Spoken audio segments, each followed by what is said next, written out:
हवाला क्या है, ये धंधा कब शुरू हुआ और लगभग कितना बड़ा होगा, ये सबके मन में एक विचार बना हुआ होगा। आज हम इसको क्लियर करने की कोशिश करेंगे। इस वीडियो में हम आपको बताएंगे हवाला से जुड़ी हर एक खबर। कार्रवाई की गई है। हवाला की रकम के साथ दो आरोपियों को गिरफ्तार कर लिया पुलिस ने। पुलिस को बड़ी कामयाबी मिली है। पुलिस ने हवाला के 5 करोड़ रुपए जब्त किए हैं।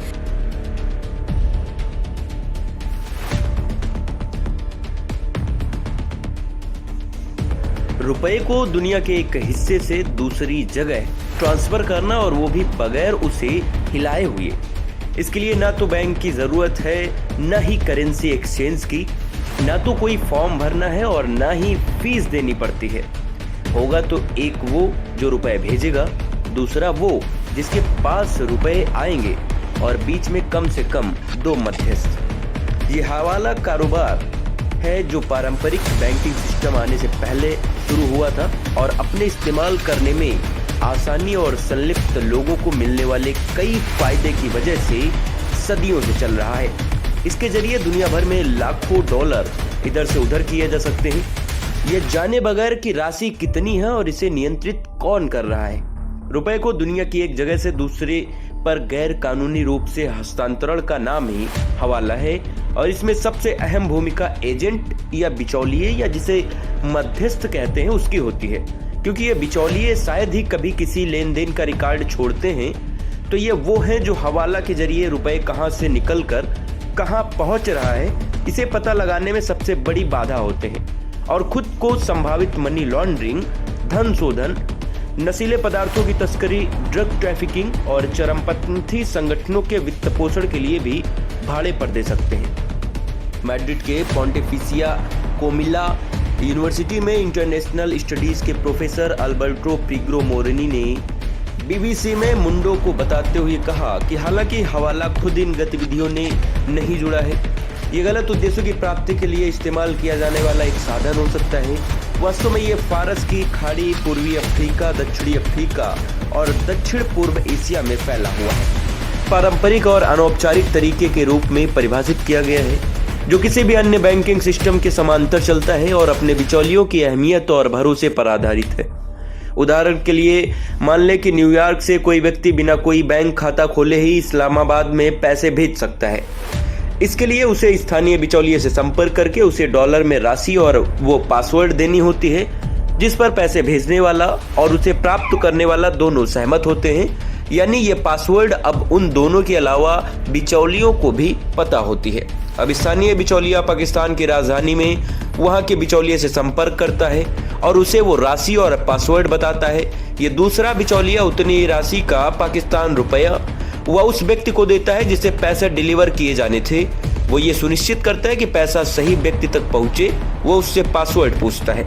यह पूरी प्रक्रिया महज कुछ घंटों में पूरी हो जाती है और बिचौलिए एक छोटी राशि बतौर कमीशन अपने पास रखता है। हवाला आया कहां से?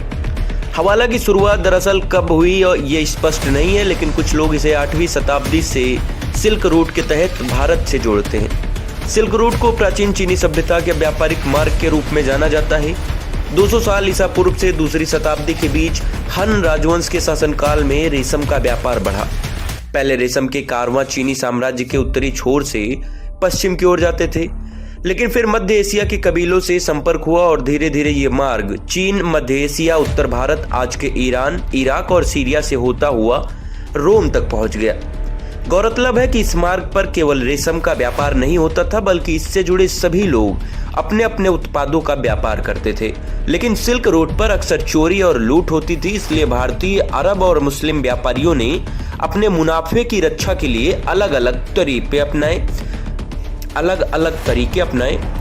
हवाला का अर्थ है कि एवज में या बदले में उतनी धनराशि देना। व्यापारी एक पासवर्ड का इस्तेमाल करते थे जो कि कोई वस्तु, शब्द या कोई इशारा होता था, और ठीक उसी तरह की पूरक वस्तु, शब्द या पासवर्ड उसे प्राप्त करने वाले व्यक्ति को बताना होता था। इस तरह वो सुनिश्चित किया करते थे कि पैसे या सामानों की लेन देन सही हाथों तक पहुंच जाए।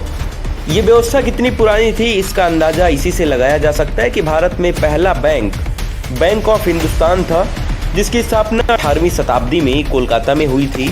आज तकनीकी के मामले में दुनिया जिस तेजी से आगे बढ़ रही है, उसी आसानी से हवाला के नाम को करना भी आसान हुआ है।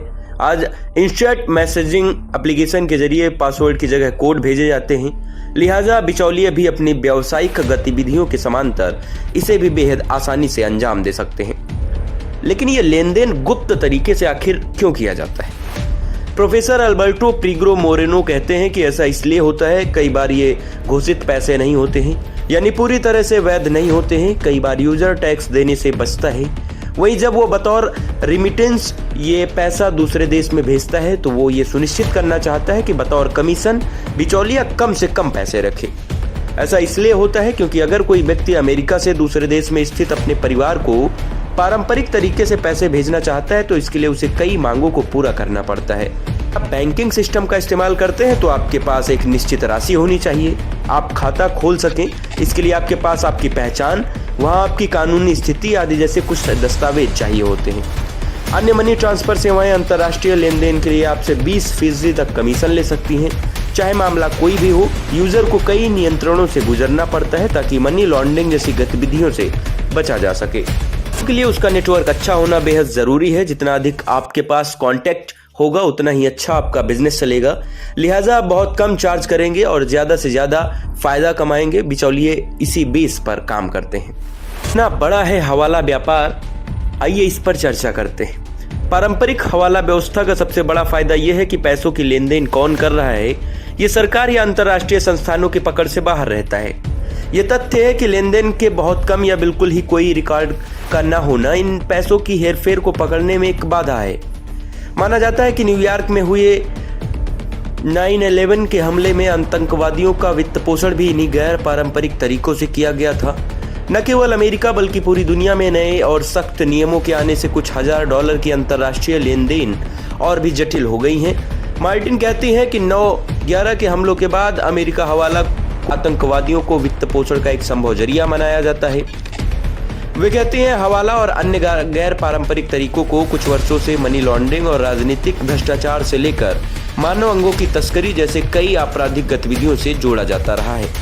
2018 में संगठित अपराध और करप्शन रिपोर्टिंग प्रोजेक्ट की एक जांच में कहा गया था कि दुबई में हवाला जैसे गैर पारंपरिक व्यवस्था का इस्तेमाल कर बड़ी संख्या में लाखों विदेशी कामगार भारत, फिलीपींस जैसे देश में अपने परिवार को पैसे भेजते रहते हैं।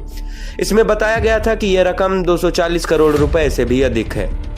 फरवरी 2016 में अमेरिकी ड्रग इन्फोर्समेंट ऑफिस DEA ने कोलंबिया और हिजबुल्लाह संगठन के बीच यूरोप के जरिए मनी लॉन्ड्रिंग और नशीले पदार्थों की तस्करी का संबंध को उजागर करते हुए बताया था कि लाखों यूरो और ड्रग्स की लेन देन की गई है। DEA के दस्तावेजों के मुताबिक लेबनान के रास्ते लाखों के ड्रग्स मध्य पूर्व पहुंचाए गए और इसके बदले में हवाला के जरिए यूरो कोलंबिया भेजे गए थे। पूर्वी अफ्रीका खासकर सोमालिया में हथियारों के तस्कर हवाला का इस्तेमाल कर लाखों डॉलर इधर से उधर करते हैं। वर्ल्ड बैंक के मुताबिक विकासशील देशों में रेमिटेंस के जरिए अपने परिवारों की मदद के लिए पैसे भेजने वाले प्रवासी कामगारों की संख्या में इजाफा हुआ है। वहीं पर कोविड-19 महामारी के प्रभाव के बावजूद आधिकारिक आंकड़ों के मुताबिक निम्न और मध्य आय वाले देशों में भेजी जाने वाली रेमिटेंस 2020 में लगभग 400 खरब रुपए थी। ये राशि 2019 के मुकाबले महज 1.6% कम है। 2019 में यह आंकड़ा 406.31 खरब रुपए था। हालांकि वर्ल्ड बैंक ने यह भी स्पष्ट किया है कि रेमिटेंस का वास्तविक आकार जो अब पारंपरिक और गैर पारंपरिक दोनों जरिए से पहुंचाया जाता है, आधिकारिक आंकड़े से कहीं बड़ा है। अर्थव्यवस्था में संभावित वैश्विक सुधार के साथ ही उम्मीद जताई जा रही है कि पारंपरिक और गैर पारंपरिक माध्यमों से हवाला से निम्न और मध्यम आय वाले देशों को भेजे जाने वाली रेमिटेंस की राशि 2021 और 2022 में और भी बड़ी हो जाएगी।